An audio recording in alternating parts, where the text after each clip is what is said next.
السلام علیکم ورحمۃ اللہ وبرکاتہ۔ الحمد للہ رب العالمین والعاقبۃ للمتقین والصلاۃ والسلام علی رسولہ الکریم۔ محترم حضرات، ہم آپ سے لگاتار درس حدیث کر رہے ہیں اور آج اس کا درس نمبر 389 ہے، 389۔ بسم اللہ الرحمن الرحیم۔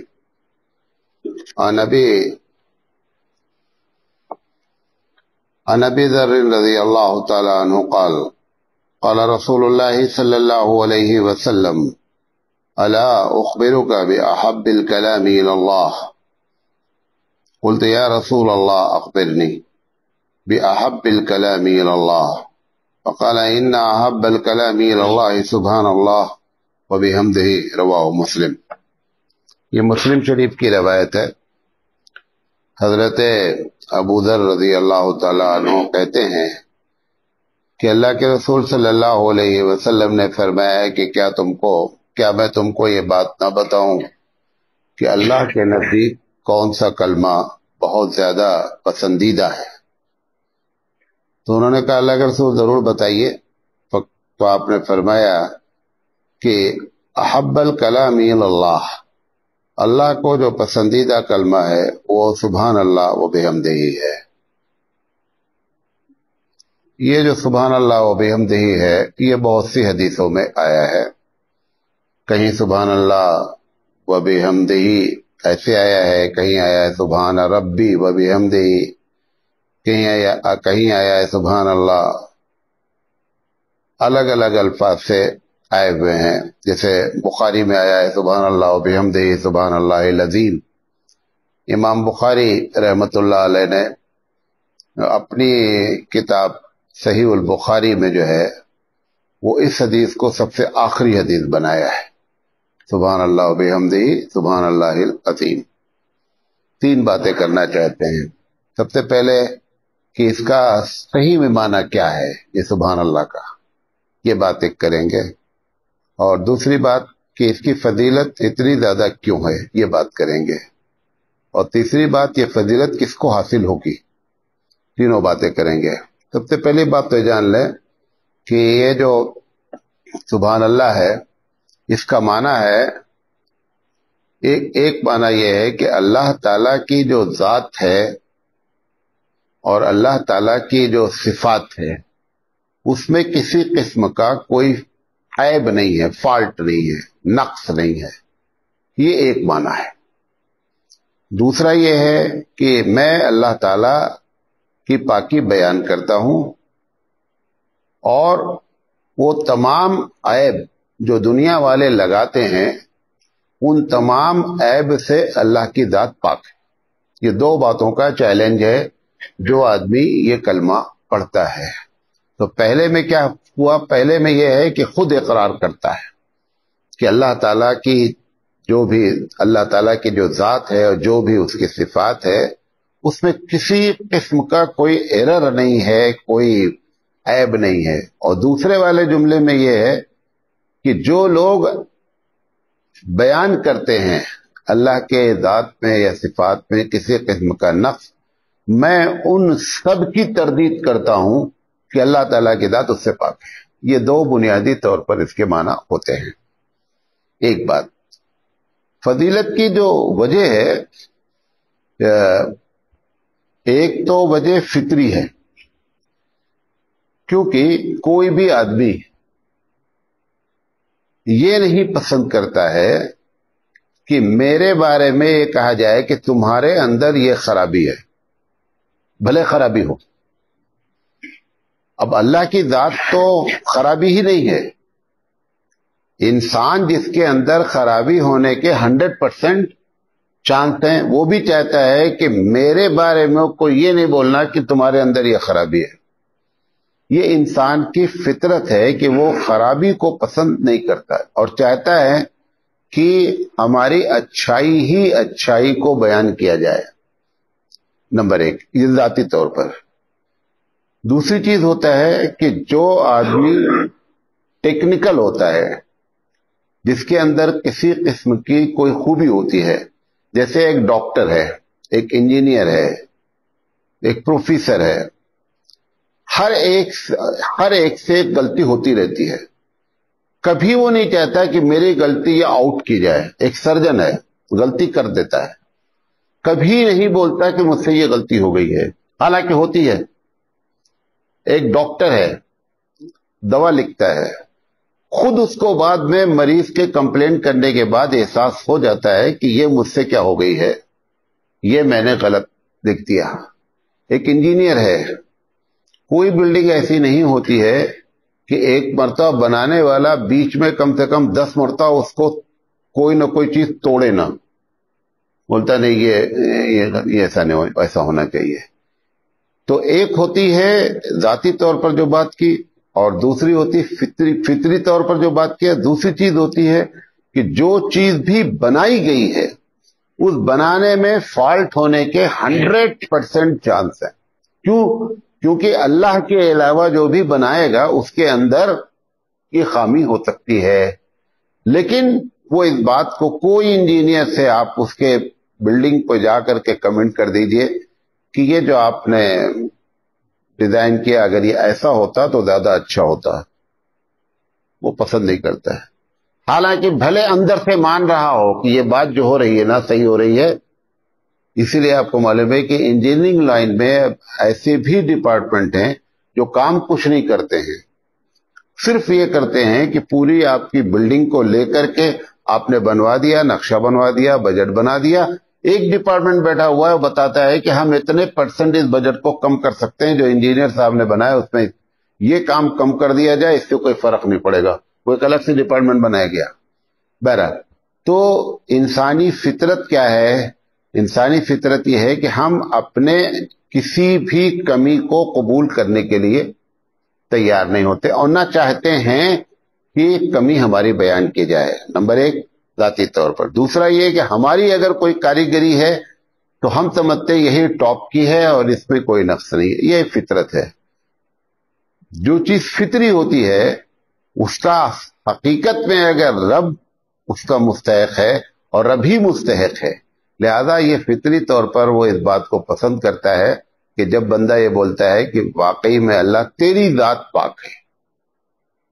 کوئی بھی چیز جب اٹھا کر کے دیکھتا ہے، اس کی گہرائی تک جاتا ہے تو اسے پتا چلتا ہے کہ جو یہ سسٹم اللہ کا ہے یہی حقیقت میں سسٹم چلنے والا ہے اور اسی سسٹم میں سب سے زیادہ کیا ہے؟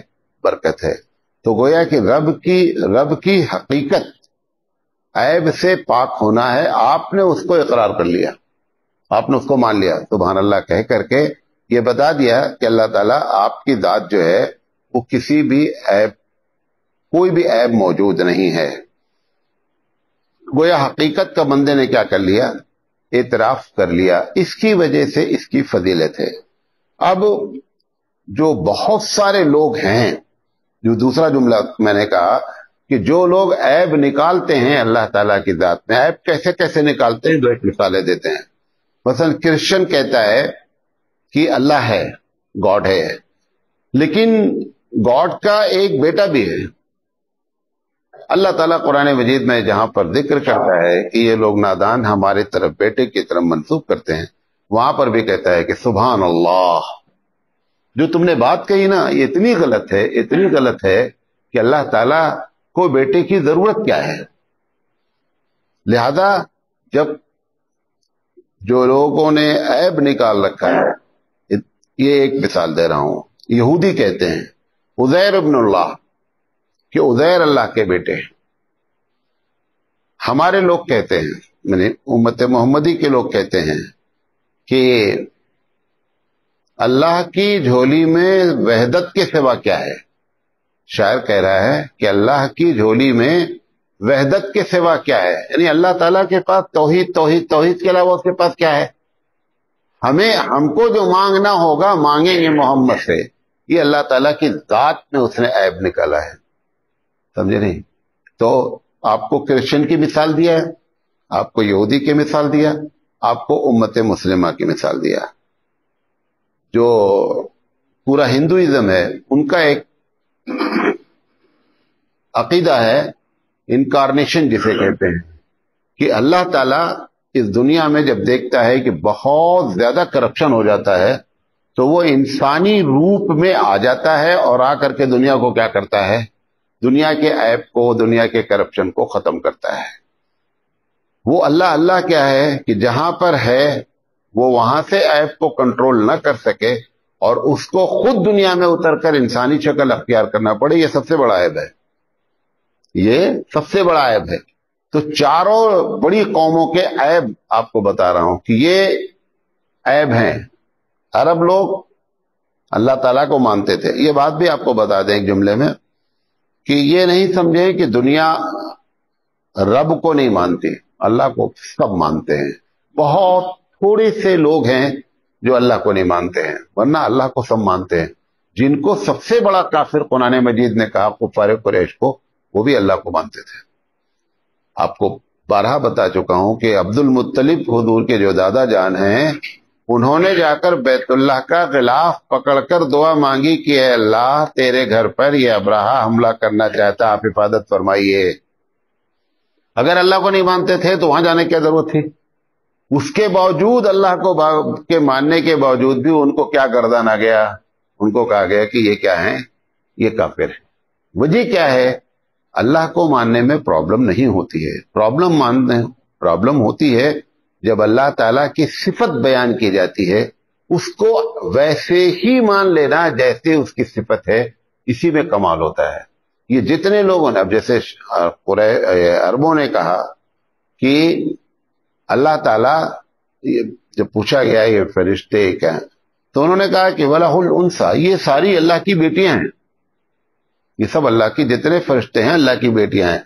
اللہ تعالیٰ نے بہت ہی مطلب طنز والے انداز میں کہا کہ کتنے نادان لوگ ہیں، اپنے لیے بیٹا پسند کرتے ہیں اور ہمارے لیے کیا پسند کرتے ہیں؟ بیٹی پسند کرتے ہیں۔ تو آپ نے جب یہ کہا سبحان اللہ، چاہے سبحان اللہ بحمدہ سبحان اللہ العظیم، تو آپ نے یہ اقرار کیا کہ پروردگار عالم، یہ جو لوگ عیب نکالتے ہیں میں ان سب کا اینٹی ہوں، اس وجہ سے اس کی اتنی فضیلت بیان کی گئی ہے۔ بات میری سمجھے؟ اب اس کی فضیلت حاصل کس کو ہوگی؟ تیسری بات، وہ دونوں باتیں آپ نے کیا کہ اللہ تیری ذات پاک ہے۔ ایک آدمی کی شادی ہو گئی، زمانہ ہوا ہے، سوچتا رہتا ہے کہ یار پولیس رشتہ آیا تھا، اگر وہاں کرتے نا تو ہم کروڑ پتی ہو جاتے۔ اب یہ بندہ جو 20 سال کے بعد سوچ رہا ہے نا، یہ چاہے زندگی بھر سبحان اللہ پڑھے، اس کے سبحان اللہ کا کوئی اثر نہیں ہونا ہے، نہ اس کو سبحان اللہ کی فضیلت مل رہی۔ کیوں؟ کیونکہ آپ کی شادی جہاں ہوئی ہے وہی سب سے مناسب تھی، سب سے مناسب جگہ وہی تھی جہاں آپ کی شادی ہوئی ہے۔ اب آپ نے اس اللہ تعالیٰ کے اس فیصلے پر سوالیہ نشان مار دیا۔ یہی پہلے آپ نے اقرار کیا تھا کہ اللہ تیری ذات میں، تیرے فیصلے میں کسی قسم کا کوئی ایرر نہیں ہے، اور آپ نے ایرر مان لیا۔ اب اگر ایسا آدمی دن بھر سبحان اللہ پڑھتا رہے، کوئی فرق نہیں پڑتا ہے۔ کتنے لوگ بیٹھے رہتے ہیں، یار یہ پلاٹ 10 سال پہلے ہم کو 10,000 میں مل رہا تھا اور آج دیکھو 22 لاکھ کا ہو گیا ہے۔ اب بیٹھ کر کے کیا ہے، اس پر افسوس کرتا رہتا ہے کہ یار میرے پیچھے پڑا تھا اور میں لیا نہیں، لے لیتا تو آج بھیجا نہیں۔ اس وقت جو فیصلہ ہوا آپ نہ لیں، یہی آپ کے حق بہتر تھا۔ اور یہ بھی آپ کو بتا دیں کہ وہ پلاٹ آپ لے لیتے، پہلے وہ 10,000 کا تھا، آج اس کی قیمت 22 لاکھ تھی، وہ آپ کی زندگی میں کیا اثرات ڈالتا یہ آپ کو معلوم نہیں ہے۔ اگر وہ معلوم ہو جائے کہ یہ اثرات ہوتے تو آپ خود شکریہ ادا کرتے کہ یہ بہت اچھا ہوا جو ہم نے 10,000 میں پلاٹ نہیں لیا، بھلے آج اس کی قیمت 22 لاکھ ہو گئی ہے۔ ایک برٹش نے اپنا ایک مضمون لکھا تھا چھوٹا سا، وہ کسی آکشن میں جا رہا تھا، بہت بڑا تاجر تھا، تو لندن کا واقعہ ہے، تو وہ جام میں پھنس گیا اور اس کی فلائٹ کیا ہو گئی؟ مس ہو گئی۔ جب فلائٹ مس ہو گئی تو بہت اس نے جا کر ایئرپورٹ پہ ہنگامہ کیا، بڑا آدمی تھا، یہ ہوا۔ فلائٹ جانے کے اڑنے کے 10 منٹ کے بعد کریش ہو گئی۔ اس نے جو جملہ لکھا، اس نے لکھا کہ دنیا کا سب سے بہترین حادثہ میری زندگی کا تھا کہ میری فلائٹ مس ہو گئی، لیکن جب تک وہ کریش نہیں ہوا تھا تب تک اس نے جتنی گالیاں دی ہیں ڈپارٹمنٹ کو کوسا ہے، پولیس ڈپارٹمنٹ کو جتنا کیا ہے، کیوں؟ کیونکہ اسے یہ نہیں معلوم تھا کہ 10 منٹ کے بعد ہونے والا کیا ہے۔ ایسے ہی جو چیز آپ سے مس ہوئی ہے، یہ سمجھ لیں کہ یہ جو، کیونکہ کوئی بھی جس سے پیار کرتا ہے، اللہ آپ سے پیار کرتا ہے، اچھی چیز آپ کو مس نہیں کرائے گا۔ جیسے آپ اپنے بچے کے لیے کبھی نہیں چاہتے ہیں کہ کوئی ایسی چیز ہو جائے جس سے ہمارے بچے کو کیا ہو جائے، تکلیف ہو جائے، وہ اس سے زیادہ ہم سے پیار کرتا ہے۔ وہ کوئی چیز ایسی آپ سے مس نہیں کرا رہا ہے کہ جو آپ کے لیے بہت اچھی تھی اور پھر جان بوجھ کر کے اس نے مس کرا دیا کہ مس ہو جائے، تب محبت کہاں رہ گئی؟ نہیں سمجھے میری بات؟ محبت کہاں رہ گئی؟ محبت تو ختم ہو گئی۔ لہذا جب بندہ یہ سوچتا ہے بیٹھ کر کے کسی بھی بارے میں جو پاس ہو چکا ہے، جو گزر چکا ہے، میں آپ کو کئی مرتبہ کہا نا کہ بی بابو کی جو دکان ہے اس کے کاؤنٹر پہ میں گیا، کافی پہلے کی بات ہے، اب مجھے نہیں معلوم وہ لکھا نہیں، اس نے لکھا تھا جو ہوا ہے اچھا ہوا ہے۔ دوسرا جملہ لکھا تھا اسی کے نیچے جو ہو رہا ہے اچھا ہو رہا ہے۔ تیسرا لکھا تھا جو ہوگا اچھا ہوگا، جو ہوگا اچھا۔ یہ کہنے والا سبحان اللہ کہے گا تب سبحان اللہ کہ اس کی فضیلت اس کو حاصل ہوگی۔ جو ہوا ہے بہت خراب ہوا ہے، جو آج کل ہو رہا ہے بہت خراب ہو رہا ہے، جو ہوگا وہ بہت خراب ہوگا، یہ کہنے والا 1,00,000 مرتبہ سبحان اللہ پڑھے، فرق کچھ نہیں پڑتا ہے۔ تو بالفاظ دیگر کی فضیلت سبحان اللہ بحمدہ کی بہت ہے۔ شرط یہ ہے کہ جو جملہ آپ نے اپنے منہ سے نکالا ہے کہ اللہ کی ذات عیب سے پاک ہے، تو اس کے ہر چیز کو آپ سمجھے یہی سب سے بہتر ہے، نمبر 1۔ جو دوسرا معنی آپ نے نکالا ہے کہ دنیا والے جو عیب نکالتے ہیں ہم ان سب کے نگیٹو ہیں، ہم اس کو قطعی نہیں مانتے ہیں، یہ بات آپ نے کہی ہے سبحان اللہ میں۔